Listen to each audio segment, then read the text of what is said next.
ኪዳነ ምሕረት እናቴ የተጠመቁ ሰዎችን ሰይጣን እንደሚፈትናቸው ከሚያሳዩን መነሻዎች አንዱ የክርስቶስ ከተጠመቀ በኋላ ለፈተና መሄዱ ነው። አምላካችን የተጠመቁ ሰዎችን ዲያብሎስ እንደሚፈትን ለማሳየት ክርስቲያኖች ይፈተናሉ፣ ሌሎች አይፈተኑም ማለት አይደለም።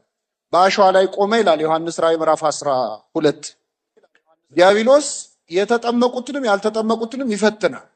ግን ካልተጠመቁት በላይ የተጠመቁት ላይ ይበረታል። ዮሐንስ ራእይ ታስታውሱ ከሆነ ታላቅ ምልክት በሰማይ ታየ፣ ፀሐይን ተጎናጽፋ ጨረቃ ከእግሮቿ በታች ያላት ሴት ነበረች ይላል አይደል? ዮሐንስ ራእይ ሲያበቃ ዘንዶ ሴቲቱን ከፈተነ በኋላ በአሸዋ ላይ ቆመ ይላል። በምን ላይ ቆመ? አሸዋ የተባሉ ያልተጠመቁ ሰዎች ናቸው። በሌላም ቦታ በወንጌል አንድ ሰው ጋኔል ያደረበት ሰው ሲጾም ሲጸልይ ጋኔሉ ከሱ ይርቅና ውሃ ወደሌለበት ቦታ ይሄዳል ይላል። ምን ወደሌለበት? ወዳልተጠመቀ ሰው ማለት ነው። ያልተጠመቁ ሰዎችን ይፈትናል ዲያብሎስ። የበለጠ ግን የተጠመቁ ሰዎችን ይፈትናል፣ ክርስቲያኖችን ይፈትናል። በቤተክርስቲያን ላይ ፈተና በጣም የሚበዛው ለምንድን ነው? ሰይጣን የእውነተኛይቱን ቤተክርስቲያን አድራሻ ተሳስቶ ያውቅ። የትም ብትሄዱ ኦርቶዶክሳውያንን ለይቶ ይፈትናል ዲያብሎስ። ስለዚህ ክርስቶስ ከተጠመቀ በኋላ በዲያብሎስ ይፈተን ዘንድ ሄደ ይላል። አምላካችን ኢየሱስ ክርስቶስ በምድር ላይ 33 ዓመታት ቆይቷል። 3 ዓመት ከ3 ወር አስተማረ። 30ውን ዓመት ግን በዝምታ ነው የቆየው። ከዚያ በኋላ ተጠምቆ ነው አገልግሎት የጀመረው።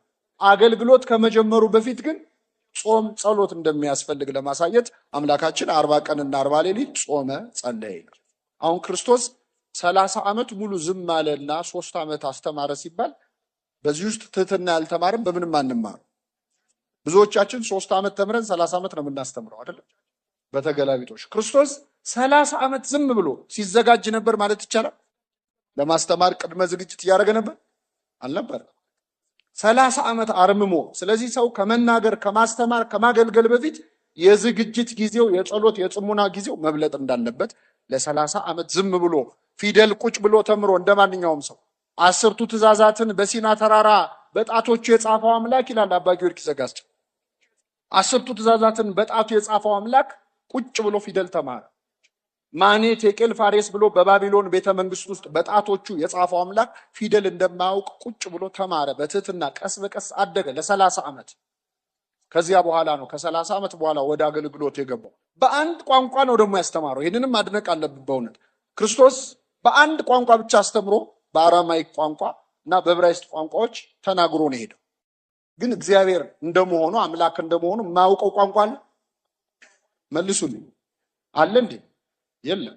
ለሐዋርያት ስንት ቋንቋ ነው የገለጠላቸው? 72 ቋንቋ ለሐዋርያት የገለጠ አምላክ አንድ ቋንቋ ብቻ ተናግሮ ነው ሄደው።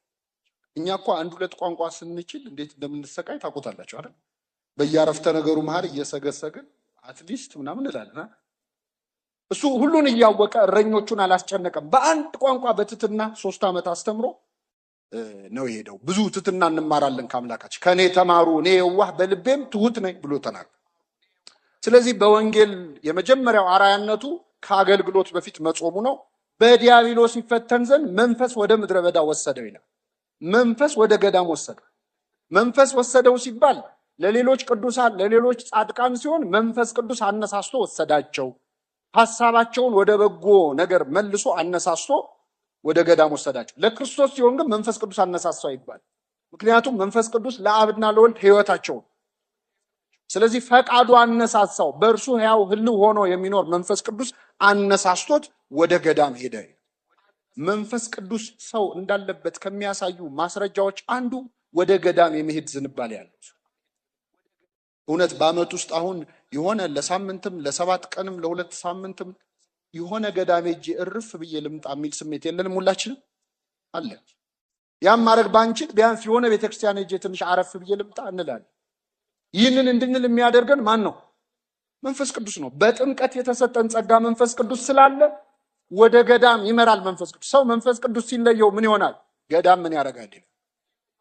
ጉዞ በሄድ አይደለም፣ ተራራ በወጣ አይደለም፣ ደብረ ሊባኖስ መሄድ አይደለም፣ ዝቋላ መሄድ አይደለም ይላል። መንፈስ ቅዱስ ሲለየው መንፈሱን ከኛ አይወሰድብን አምላካት። መንፈስ ቅዱስ ሲለየው ሰው ብዙ መንፈስ እንዳለበት ማስረጃ ብዙ ተጽፎልናል። በመንፈስ ቅዱስ ካልሆነ ኢየሱስ ክርስቶስ ጌታ ነው ሊል የሚችል የለም ይላል ቅዱስ ጳውሎስ። እሳቱን ስለቱን እያየ አረማውያን ፊት ክርስቶስ ጌታ ነው ብሎ ሊመሰክር የሚችለው ሰው ከሱ ጋር ምን ሲኖር? መንፈስ ቅዱስ። መንፈስ ቅዱስ ያለበትን ሰው የምናውቀው ስለእመቤታችን ባለው አስተያየት። መንፈስ ቅዱስ ሞላባት ኤልሳቤጥ ምን አለች? የጌታዬ እናት ወደ እኔ ትመጪ ዘንድ እንዴት ይሆንልኛል? በመንፈስ ቅዱስ ካልሆነ ኢየሱስ ጌታ ነው ሊል የሚችል የለም። በመንፈስ ቅዱስ ካልሆነም በቀር ድንግል ማርያምን የጌታዬ እናት ሊላት የሚችል የለም። በመንፈስ ቅዱስ የተቃኘ ካልሆነ ህይወታችን ግን ያስጠላ፣ የተረጋጋ ነገር አይወድ። አሁን ጾም ነው፣ ጸጥ ያለ ጉባኤ ደስ አይለውም ሰው። መንፈስ ቅዱስ ሲለየው ምንድነው ጭር ያለ ነው። በገና ሲሰማ ያስጠላዋል መንፈስ ሲርቀው። አይተናል እኮ ሳኦል ዳዊትን ያህል በገና ደርዳሪ ከፊቱ ቆሞ ሲደረድር ዝማሬ መላእክት ያሰማልን አይደለም ያለው። ጦር አንስቶ ምን አለበት? ወረወረበት። ለምን? እርኩስ መንፈስ ያሰቃየው ስለነበር። ለዚህ ነው ነብዩ እግዚአብሔር ዳዊት የሳኦልን ስቃይ ስላየ ወመንፈሰከ ቅዱስ አይታውጽም ላይ ነው፣ ቅዱስ መንፈስህን ከኔ ላይ ከሁላችን አይውሰድብን አምላካችን። ስለዚህ መንፈስ ወደ ምድረ በዳ ወደ ገዳም ይወስዳል። መንፈስ ወደ ምድረ በዳ ወሰደው። 40 ቀንና 40 ሌሊት ከጾመ በኋላ ተራበ ይላል። ክርስቶስ የጾመው 40 ቀንና 40 ሌሊት ነው። አንዳንድ ሰዎች ክርስቶስ የጾመው 40 ቀንና 40 ሌሊት ነው፣ ቤተክርስቲያን ለምን 55 ቀን ታጾማለች ይላል። ይህን መቼስ ለእናንተ አልመልስላችሁም። ጾመ ሕርቃልና ሰሙነ ሕማማት ከኋላ ከፊት አለ፣ ሰንበት አለ ብለን እናብራራለን። ግን በጣም የሚገርመው 40 ቀንና 40 ሌሊት ነው ጌታ የጾመው ብለው የሚጠይቁን ሰዎች፣ እነሱ ግን ጾሙ ቢባሉ እውነት 40 ቀን ሙሉ ይጾማል? ክርስቶስ 40 ቀንና 40 ሌሊት ማለት እኮ 9 ሰዓት እየበላ አይደል? 40ውንም ቀን 40ውንም ለያሊ ምን አላለ? አልበላም። እና እንደሚያደርገው ሰው ደግሞ መፎከራችን እኮ መንገርም እኮ። ክርስቶስ 40 ቀን 40 ሌሊት ጾመ። ከ40 ቀን በላይ መጾም ይችላል አይችልም? እየቻለ ለምን አላደረገውም? ለአጽድቆተ ትስብእት። ከዚያ በላይ ቢጾም ኖሮ ሰው አልሆነም ለካ፣ ስግው አልሆነም ለካ። መለኮታዊ ኃይሉን ተጠቅሞ ነው የሚጾመው፣ የማይርበው የማይጠማው እንዳይባል 40 ቀን 40 ሌሊት ሌሎች ነቢያት ያደረጉትን ቀን ለክቶ 40 ቀን 40 ሌሊት ጾመ። ማን ያደረጉትን? ሙሴና። ግን እነሱስ ቢሆኑ 40 ቀን ሙሉ እንዴት ቆዩ?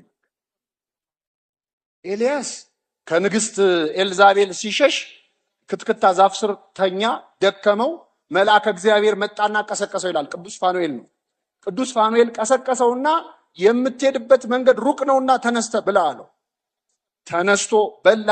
ጥቂት እንደበላ እንደጠጣ እንቅልፉ መጣ፣ መልሶ ተኛ። ድጋሚ ቀሰቀሰውና ብላ አለው። ተነስቶ በላ። በዚያ ምግብ ኃይል እስከ እግዚአብሔር ተራራ 40 ቀንና 40 ሌሊት ድረስ ተጓዘ። ቅዱሳን መላእክት ዛሬም ይቀሰቅሱናል። በነገራችን ላይ ለስጋዊ ምግብ ብቻ አይደለም። የምትሄድበት መንገድ ሩቅ ነው ተነስተ ብላ ማለት ትሞታለህ እኮ፣ መንገድህ ሩቅ ነው፣ ሰማያዊ ህይወት እኮ ይጠብቃል፣ የዘላለም ህይወት ይጠብቃል፣ ተነሳ ብለው ቅዱሳን መላእክት ይቀሰቅሱናል። አይቀሰቅሱንም? ሁሉ መዳንን የወርሱ ዘንድ ለማገዝ የሚላኩ መናፍስት አይደሉምን ይላል ቅዱስ ጳውሎስ።